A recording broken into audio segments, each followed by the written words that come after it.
What's up, guys? Welcome to another extra of the TMossBoss show. And in today's extra, man. So, for those that don't know, I have a hip hop page, and earlier I was talking on this, but I just kept messing up. So I say, you know what? Forget it. Play some Grand Theft Auto, which I did. And yeah, just kind of took me a little break. Usually, when I start messing up, I'm like, I'm not gonna sit here and just, keep stressing. I'm just gonna move on to something else. So, but anyways, I have a hip hop YouTube channel called Moss and Hip Hop. I do like album reviews, just overall talk on like things just surrounding music and stuff. So it's kind of like my own version of a newspaper. That's why I try to consider some of my other channels. But anyways, yeah, I have a hip hop page, Moss and Hip Hop, and I am gonna make a video talking on this. But yeah, there's a rapper. So overall, getting into the story. So there's a rapper that I've been following for years, for a long time. Actually, it doesn't even seem like it seems like it's been a long time, but in reality, it's not. It hasn't even been that long. It's only been 4 years since I've really been following. Maybe 5. I can't remember. But anyways, whenever he came out with his song "Drip from My Walk," yeah, that's when I started following him. But anyways, there's an artist named Famous Dex, and he's probably like one of the most like I would have to say he's lived up to his name, like hands down. But at the same time, like, he's not even really a mainstream artist. Like, when you think about it, this dude has been underground his whole career. Like, he's might have like had features with mainstream like artists and producers and all that stuff, but he himself, it's either one of the two. He's either the best underground, well, maybe, all right, one of the best underground artists of our generation, or he hasn't had his moment yet. He's still struggling. He might be one of those artists where it's like he hasn't, like, I can't even say that he's fallen off, because it was like I don't know, like, he's had opportunities to really like elevate his career. Because I remember Double XL, I think, actually no, I don't even think they contacted him for like one of those like freshman freestyle things. So yeah, I'm like, no, that's messed up. I don't know if they didn't contact him, or if they did and he turned it down. But I just, I remember that was one thing that I spoke heavy on when people had brought him up to me, was that, yo, he needs to get on one of them Double XL freshman freestyle things, or at least get featured or something. I don't know, but yeah, I'm like, that's messed up, man. I'm like, what's going on here? So, but anyways, Famous Dex has always been an artist that I had followed, and I remember this is when I started kind of like, I had to say, like, the worrying for him begun, because for those, I don't know, I'm not gonna say anything that's like, I'm not gonna say what I'm saying is true, but it's just something that I've observed. So one thing that I've observed from him is that he can, like, at times seem like he's very, very, very out of it. Now, I don't want to say that he's, drinking heavily or doing any form of drugs, but that's how it's coming off. And I'm sorry to say it, like, I shouldn't say things like that about people, especially, with like no hard evidence. So that's why I'm not going to say that it's the truth. But today he did, I guess he put himself into a rehab center. So I'm like, thank God, because a lot of like people just over the time started crossing my mind, and the two that really did stick out was Mac Miller and Whitney Houston, like two like completely different artists, but their outcomes was like similar. They overall had some drugs in their system the day they died, and it's cause of like an addiction. They have some issues going on, and that's something that I probably don't speak on enough, but I should. How like drug addiction, it's one of those things where it affects a lot of people. Like, it's one of those things where I've seen it from like personal people in my life to friends to, like, it's one of those things, like, so people that I follow, like, it's messed up. Like, drug addiction is really messed up. And I'm like, man, it's one of those things. I wish I would have spoke more on it. I wish I would have spoke more on it. Maybe one of the many videos or podcast episodes or extras that I would have done could have went viral and could have saved a potential life. So I think from here on out, I am going to speak on it. I am going to do some things about it and stuff, and say, like, just say some things about it and things, maybe come out with some merch or something, I don't know, but do something overall to, like, just speak more about this, because it's messed up. It's really messed up that people deal with, like, drug addictions and things, just any form of addiction, but drug addictions can really take you out of this world. And it's one of those things where it's sad, and that's why I didn't really want to see what Famous Dex, because I remember, like, so I had to say that when the day I started noticing, like, something was wrong with him, it was a while ago when he was live. I can't remember if it was last year or the year before, but I remember he was live streaming. I think it was last year, but he was live streaming, and he just out of nowhere just passed out in the middle of the stream. And a lot of people, they was just like, we all seen it as like something that was funny and things, and even I seen it as something was that I thought was funny. But as the time progressed on, I started worrying about this man. Like, I don't know him. I'm not related to him. The only relationship that I have with Famous Dex is me listening to his music. That's it. That's as far as it's gone.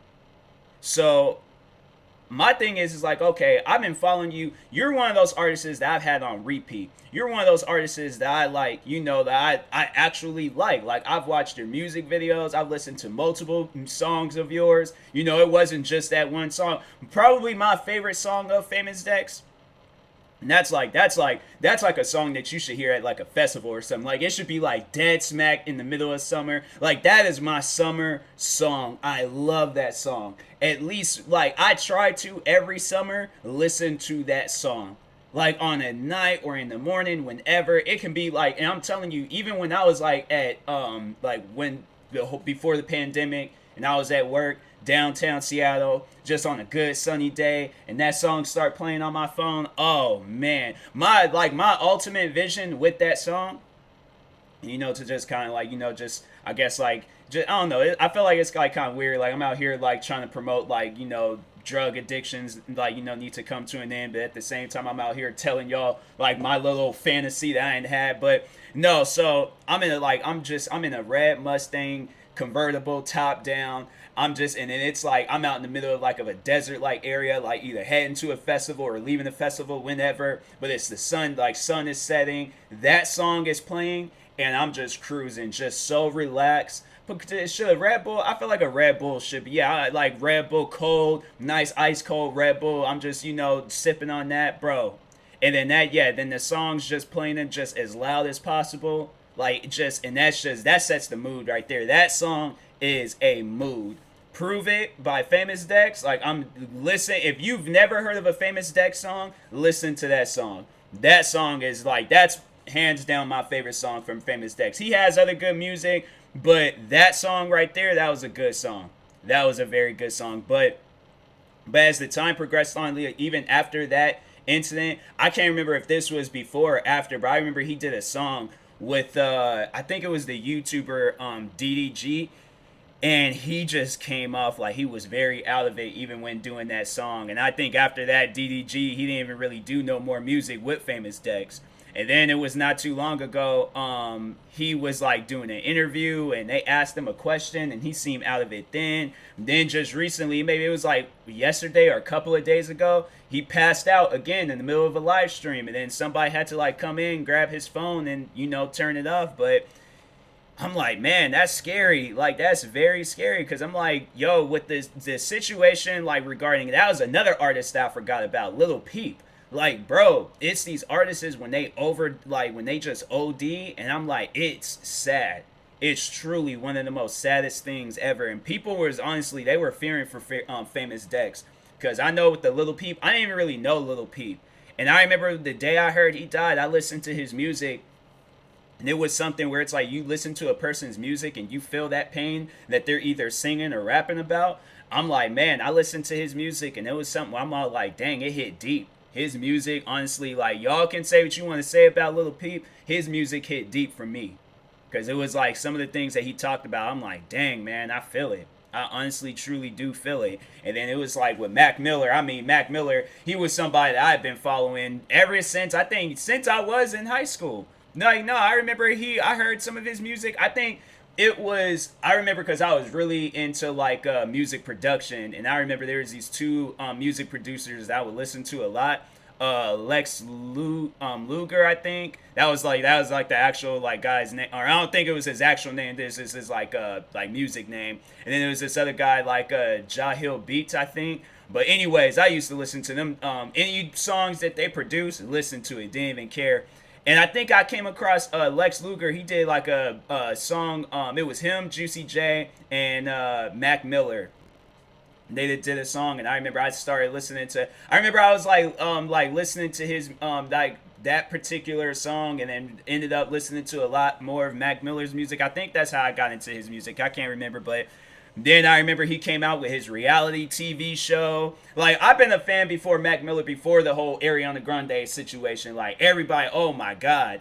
Like, that's every time when I like talk to Mac Miller about somebody, they always would bring up Ariana Grande. I'm like, dang, like you guys really don't know him. Like, I mean, it's no problem. It's no big deal. I'm not tripping off of anything, but it was. I remember it was my friend. Because when she got hired on at our at my old job, and I remember we got on that discussion of Mac Miller, and I can't remember if I posted about him or she posted about him. But anyways, we got on that discussion of Mac Miller, and I remember all she talked about was Ariana Grande, and I'm like, bro, I was here in high school watching his TV show. What y'all talking about? Like, what are you guys like? Nah, man. But it's cool. I ain't tripping off of anything. But no, when he passed, I was like that. I was sad about that. I was sad. I was sad about Little Peep. I didn't even know him. I was sad about Mac Miller, Juice World. I remember I wasn't like as sad, but I was like, a little devastated by the situation, because I was like, dang, man, it's messed up when these artists, when they OD, and it's like, bruh, like, why is it there not somebody there to help them? Like, tell them, hey, this stuff is wrong. Like, you shouldn't be. My thing is that you shouldn't be doing this before your career or after your career takes off. Like, my thing is like, you have a career, you have a fan base, you got people that look up to you, and I would not want people to look up to me and I'm in a bad, like, state of my life. And I'm not overall, and that's the thing. I'm like, I'm sorry to like, speak a little heavy on that and to be a little, if I'm coming off as harsh, but that's just one of those things where I'm like, I would not want my fans to see that from me. I would not want my fans to be sitting there. I don't want my friends, family, nobody. I would not want them to be tweeting, posting, whatever, comment underneath my photo saying, rest in peace, TMossBoss, because I done overdosed and died. So that's why I'm like, me and drugs, I will never get involved with it. I don't care what anybody says. I don't smoke. I don't like weed. I don't pop pills. I don't do none of that stuff. None of it. Cause my thing, I'm not afraid to admit it. I'm scared of that stuff. Now people be all like, bro, weed ain't gonna do nothing to you. I don't care. I'm not taking any chances whatsoever. You acting like weed can't be laced. Like somebody, I could be smoking weed with somebody. I remember I heard that with Kendrick Lamar. And he said that it was a part of his song, Mad City. And I think he talked about it on the interview on why he doesn't smoke weed. And he said that somebody had laced it and he started foaming from the mouth, and I'm like, bro, I'm not trying to be in no situation like that. I don't care if it's like I don't take chances. I don't take chances whatsoever. So I'm like, this drug stuff needs to stop. But I'm happy that Famous Dex is in the rehab center. I'm really happy about that, because I'm like, bro, it's it's scary at times. But anyways, yeah, prayers out to Famous Dex. Prayers out to everybody else. I will talk to you guys later. Thank you guys for watching and or listening. I'm going to speak more on this stuff. Like, this ain't going to be the end of it. So, anyways, yeah, talk to you guys later. Thank you guys for watching and or listening, and peace.